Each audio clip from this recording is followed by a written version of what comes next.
How, Rod, would you have liked to stand in against a Zumaya fastball? I'd have lit him up. Don't tell him that, though. He'll be up here in a minute. Wait till he gets here. Well, guess what? Joel Zumaya is here. And what do you have to say about that? I didn't mean that. That's all right, baby. I didn't mean that. You know, I'm not going to run to the outfield. I'll stay in there with you, baby. I won't have to chase you to the warning track. Nah. I'll stick and have a battle with you. Hey, Joel, welcome. I know it's got to be special for you to come back to the Motor City, man. That 2016, boy, it was really special. But, you know, you were honored before the game today. What's it like to be back in the Motor City? I mean, I come back the last couple of years, and every time I walk around, man, it's just all love. It's all love. It's. I feel like I'm home. This is my second home, and you know, these fans are special. They just, you know, they give you everything.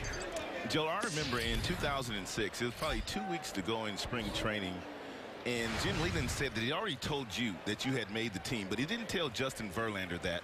And Dave Dombrowski, he was asking Jim, he says, Joel Zumaya's walking around here like he's made the team. And then he said, well, I've already told him he's made the team. Was that true? It was supposed to be kept a secret. You know, he did tell me I was in camp fairly, you know, he told me fairly early, too. And right. He threatened me, man. He told me, you know, if you go out and even tell your mom and dad or call them, I'm not going to send you AA. I'm going to send you to rookie ball, son. He said Dave Dombrowski didn't even know because he said you were walking around spring training like you had made the team already, and you had. I mean, there's no way I couldn't not tell or show people that I already had made that team. It was like Christmas for me, you know? Yeah.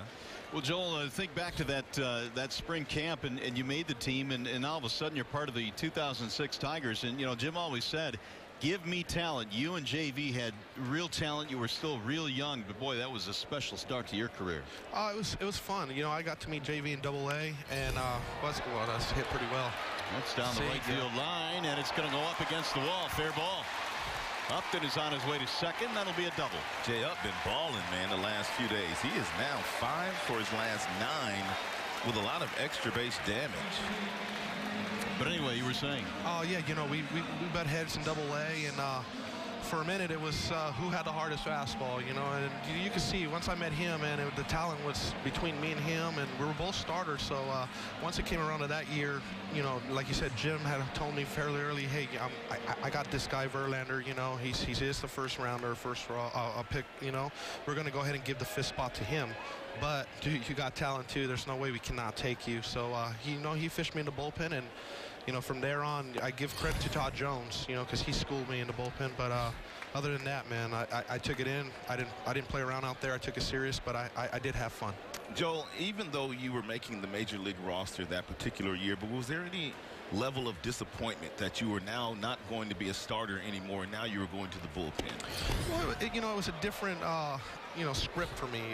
That's what got me to the big leagues, I believe, was being a starter, and I did fairly well in the minor leagues. You know, I struck out a bundle of people, and, you know, my fastball was well known. So, you know, it was a different change, but, you know, it wasn't that bad, man. I like I said, I wanted to be here, and there's no way I was turning down Wheeler. 0-2 the count on Saltalamacchia, and down he goes with a swing and a miss. Here's the first pitch that Joel let loose with before the ball game here tonight. All indications are that Joel still has it. Did he go all the way to the mound? Did he go all the way to the mound? Look at that. Just want to see. Perfect strike. Change up. Hey, Joel, I wanted to ask you, as a guy that can throw, or was able to throw 102, 3, 4, whatever was your highest or fastest pitch, how difficult is it sometimes to throw your secondary stuff when you know that you can absolutely overmatch guys?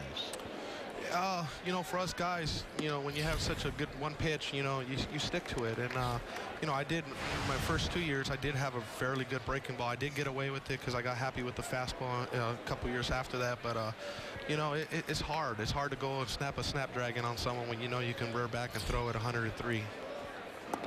What was your fondest memory in the big leagues, Joel, in 2006? Of course, that team went to the World Series. I mean, I talk about it, everybody. It's that series against the Yankees, you know, and everybody reminds me about it. You know, I face their heart of the lineup, and I had one job to do is come in and shut them down. And I'm not a real big fan of the Yankees, guys. So, you know, I had one mode was to take them down and eat them like a lion. And, you know, I did what I had to do, and it turned out to be really, really fun. I think that was Sheffield, Giambi, and A-Rod you mowed right through. I had I think it was was it their left-handed guy too, Bobby Abreu? Oh, Abreu, is that right? Yeah, I faced Abreu, Jeter, Giambi, A-Rod, and Sheffield was one of them. Yeah. But Sheffield was the only guy that laid the bat on that, I believe. Had you always thrown 100 miles an hour, Joel, or did the projections come? And how hard were you throwing coming out of high school or college?